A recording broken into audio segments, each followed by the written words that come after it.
여러분 안녕하십니까? 성경의 인물들의 알려지지 않은 이야기를 살펴보는 성경 인물 탐구의 마이크윤 선교사입니다. 자, 오늘은 눈물의 선지자로 알려져 있는 예레미야에 대해서 함께 살펴보려고 합니다.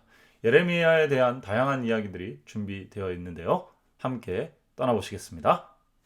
뿅!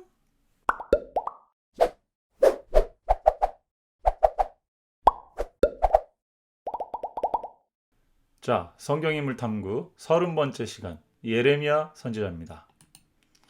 일단 예레미야 선지자에 대해서 잠깐 설명을 하는 것이 필요할 것 같습니다. 예레미야 선지자가 태어난 시기는 BC 650년경이라고 되어 있고 고향은 예루살렘 북쪽으로 몇 마일 떨어지지 않은 아나돗이라고 하는 마을이었던 것으로 기록이 되어 있습니다. 자, 이 라합과 사독 계열의 제사장 가문으로서 예루살렘 성전 안에 이 언약궤를 보관하고 이송하는 그런 임무를 담당했던 제사장 가문. 그러니까 제사장 중에서는 상당히 높은 가문이었는데 다윗 시대에 이 제사장 가문이 사독에게서 아비아달로 교체가 되죠. 그러면서 몰락한 제사장 가문으로 표현이 되어 있습니다. 자, BC 626년경에 요시아 13년이 되겠죠. 선지자로 부르심을 받아서 활동한 것으로 기록이 되어 있습니다.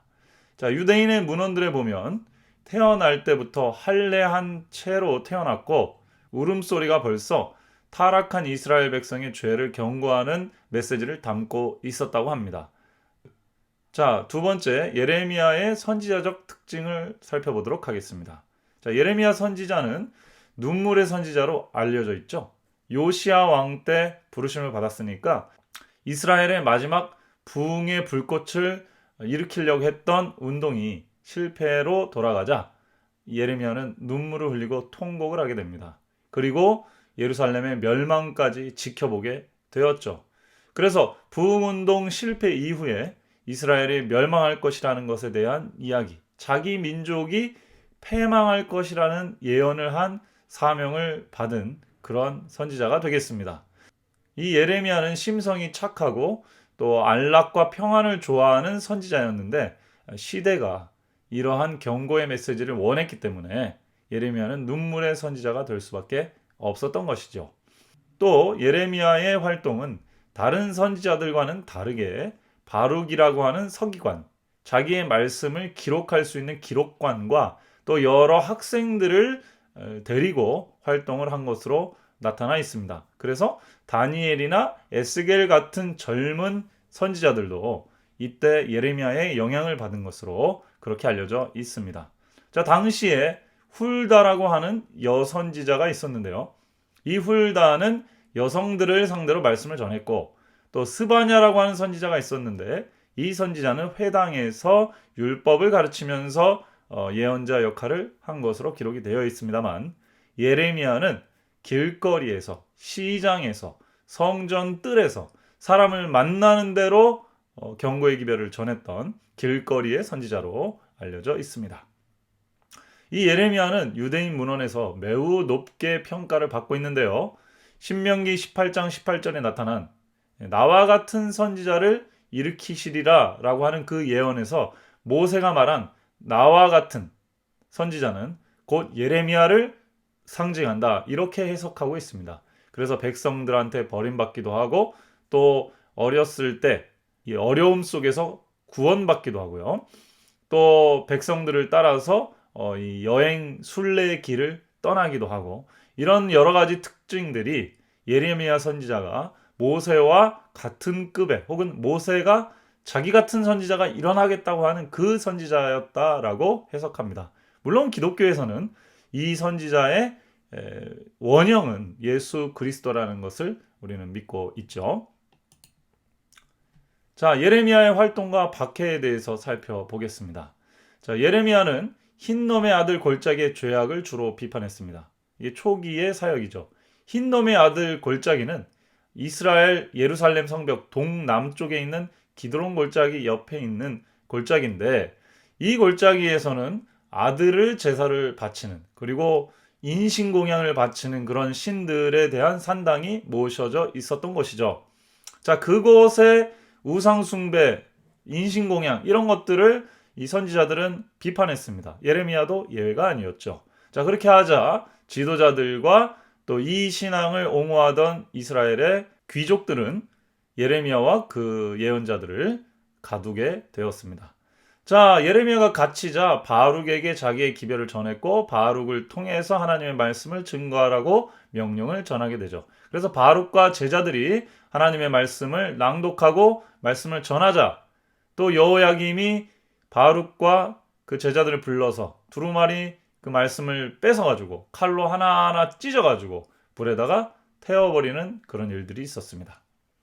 자, 나중에 이제 성전에서 이 예레미야와 그의 제자들이 함께 하나님의 말씀을 전하고 경고의 말씀을 전하자 이 예레미야를 저 옛날 우물이라고 할 수 있죠. 구덩이에다가 깊이 감금해 버립니다. 자, 그러자 에벤멜레시라고 하는 구스인, 뭐 지금 말하면 흑인이라고 볼 수 있고 혹은 뭐 아프리카 사람이라고도 볼 수가 있을 텐데 네시가 이 예레미야의 무고함을 알고 예레미야는 죄가 없다. 예레미야는 나라를 위해서 그렇게 한 것이다. 그래서 예레미야를 건져주는데 이 그 로프로 줄로 건져줄 거 아니에요? 근데 이제 그냥 하면은 이 옆구리나 이 겨드랑이가 다 찢어지거나 아프겠죠. 그러니까 천을 대가지고 예레미야에 대해서 세심한 배려를 하고 예레미야를 또 어려운 중에 구해줍니다. 그래서 나중에 이 에벤멜렉은 축복을 받게 될 것이다라는 예언도 나타나 있죠. 자, 이러한 박해를 예레미야는 당하게 됩니다. 유대문헌에 보면 이 우물, 이 구덩이는 원래 물이 좀 있었다고 그래요. 그래서 거기에 넣어서 수장, 그러니까 물에 빠뜨려서 죽이려고 했었는데 하나님이 신비한 힘으로 이 우물물을 밑으로 빠지게 해서 물이 빠진 웅덩이, 축축한 구덩이 속에 그냥 들어갈 수밖에 없었다. 이렇게 돼 있습니다. 그래도 오래 있으면 굶어 죽거나 아마 뭐 탈진해서 죽을 수밖에 없었을 텐데 미리 에벤멜렉이 그걸 알고 구원해 주었다. 이렇게 기록이 되어 있네요. 자, 그다음에 결국은 심판의 기별을 그렇게 받았지만은 회개하지 않았고 또 바벨론의 뜻을 따르라고 했는데도 이스라엘의 왕들이 완고하게 하나님의 뜻을 거부해서 결국은 바벨론의 포로로 잡혀가게 되죠. 그때 바벨론 유스라고 부르는데요. 이 예레미야는 스스로 포로들의 행렬에 합류합니다. 예레미야는 사실 포로로 잡힐 이유가 전혀 없었는데 이스라엘 백성과 운명을 같이 하겠다 그래서 스스로 쇠사슬을 손에다 묶고 또 밧줄을 동여매고 끌려갔다고 합니다. 그런데 느부갓네살이 이 사실을 알고 예레미야는 풀어줘라. 그래서 군대 장관 느부사라단이 와가지고 예레미야 당신은 돌아가도 됩니다 했는데도 예레미야는 이스라엘 백성들과 함께 유프라데스 강까지 여행을 왔고 유프라데스 강에 도착하자마자 하나님께서 다시 성전으로 돌아가라. 성전에 있는 언약궤를 보관하라. 그런 명령이 있어서 예레미야는 다시 혼자 예루살렘으로 돌아와서 예루살렘에 있는 성배와 언약궤를 모세가 마지막으로 잠들었던 그 산에 안전하게 보관하였던 것으로 기록이 되어 있습니다. 지금도 이 성경학자들은 당시에 언약궤가 어디로 갔는지 모르고 또 그 사건 때문에 성배를 찾아서 뭐 이런 영화들도 많이 나왔죠. 유대인들은 예레미야가 이 성배와 언약궤를 잘 안전한 곳에 보관했을 것이다 라고 믿고 있습니다. 자, 예레미야의 그 밖의 활동들에 대해서 살펴보겠습니다. 자, 예레미야는 성배와 언약궤를 하나님의 산으로 운반하였다라고 말씀을 드렸죠. 자, 그 다음에 하나님께서 또 예레미야를 애굽으로 가라고 합니다. 애굽으로 피난 간 백성들도 있었거든요. 하나님의 뜻은 느부갓네살의 손에 붙여진 것입니다. 그래서 다니엘서 1장에 보면 여호와께서 예루살렘은 느부갓네살의 손에 붙이셨다 그렇게 표현하고 있죠. 그래서 이스라엘 백성들이 바벨론으로 사로잡혀가는 것이 하나님의 뜻이었습니다만 그걸 거부하고 애굽으로 피난한 사람들도 있었어요. 그래서 언약궤를 안전하게 보관한 뒤에 예레미야는 그 백성들한테 경고의 메시지를 전하고자 애굽까지 내려갑니다. 그래서 애굽에서 또 선지자의 사역을 하죠. 성경에 기록되어 있지 않지만 유대문헌에는 애굽에서 악어와 쥐떼의 재앙으로부터 애굽 사람들을 구원해 줌으로써 예레미야는 애굽에서도 선지자로 인정받게 됩니다. 그래서 예레미야는 이스라엘뿐만 아니라 바벨론에서도 애굽에서도 하나님의 선지자로, 능력 있는 선지자로 인정받는 사람이 되었죠. 자, 그런데 애굽에 도피한 유대인들에게 계속 질책의 말씀, 너네들이 회개하지 않아서 예루살렘이 멸망했고 하나님의 뜻은 바벨론에 가는 것이다 라고 경고의 기별을 전하자 이스라엘 백성들이 모여서 예레미야에게 돌을 던져서 비참하게 순교를 당하게 되었다라고 기록되고 있습니다. 예레미야의 이 심판의 기별은 참 우리들에게 많은 어떤 교훈을 줍니다. 당시 예레미야를 반대했던 사람은 여럿이었지만 특별히 거짓 선지자, 하나냐를 비롯한 거짓 선지자들이었어요. 이들은 하나님께서 바벨론의 손으로부터 예루살렘을 지켜줄 것이다 라고 왕과 귀족들이 좋아할 만한 메시지를 전했습니다. 예레미야는 그렇지 않았다는 거죠. 이스라엘의 죄악이 분명하므로 하나님의 심판도 분명하게 이를 것이다. 이게 예레미야의 메시지였습니다. 지도자들은 듣기 싫은 말이었지만 그 말이 현실로 이루어졌죠. 또 타락한 제사장들도 예레미야의 기별을 싫어했습니다. 왜냐하면 예레미야는 희생 제물이 중요한 것이 아니고 이사야의 말씀처럼 공정과 정의, 나라의 기강이 바로 서야 되고 하나님의 말씀이 순종되어야 된다는 사실을 강조했기 때문입니다.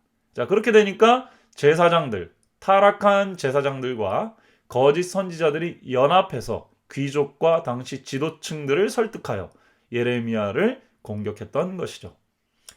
이러한 시대에 하나님의 말씀을 받아 눈물로 기별을 전한 예레미야의 이 심정, 우리가 얼마나 이해할 수 있을지 모르겠습니다.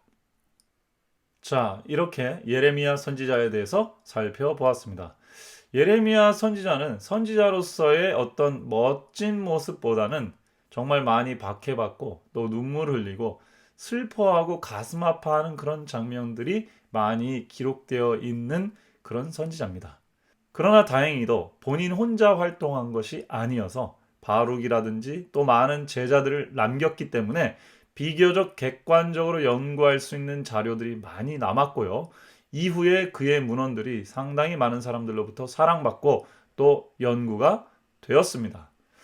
예레미야의 이 심판의 메시지는 하나님이 무서운 분이라는 것이 아니라 선택받은 하나님의 백성일지라도 그 안에서 일어나고 있는 어떤 부정과 부패, 또 그 안에서 일어난 계급의 차별, 특권층의 권력 남용, 이런 문제들을 하나님이 그냥 넘어가지 않는다는 사실을 보여주는 아주 의미심장한 책이라고 볼 수 있습니다.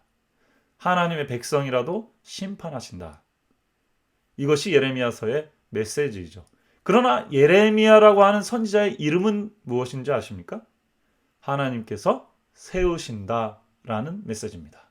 다시 말하면 하나님의 심판은 하나님이 다시 제대로 세우시기 위해서 하나님께서 무너뜨리시는 방법이다라고 볼 수 있는 것이죠. 오늘날 많은 한국교회가 위기에 놓여 있습니다. 저는 맞을 때, 또 하나님이 혹 이 교회를 치실 때 저희는 제대로 맞고 완전히 깨어져서 온전한 회개에 이르러야 한다고 봅니다. 왜냐하면 교회 내에도 이미 많은 특권층 혹은 많은 부패한 지도자들이 있기 때문이죠. 혹 하나님의 성령이 아직 우리 가운데 계시다면 다가올 심판을 바라보며 눈물로 회개하고 애통하길 원하시지 않을까요? 오늘날 교회에 화려한 물질적인 성공의 외면 아래 많은 사람이 사랑이 식어지고 있고 집단적인 이기심으로 교회가 돌아가고 있다는 사실을 생각하면서 저희가 정말 눈물과 금식으로 회개해야 되지 않나 그런 생각이 듭니다. 그러나 하나님께서 우리들을 낮추실 때는 반드시 다시 일으켜 세우신다는 약속이 있다는 사실 꼭 명심하시기를 바랍니다. 자, 오늘 준비한 영상은 여기까지고요. 다음에 더 좋은 영상으로 돌아오도록 하겠습니다. 여러분 감사합니다. 행복하세요. 바이바이.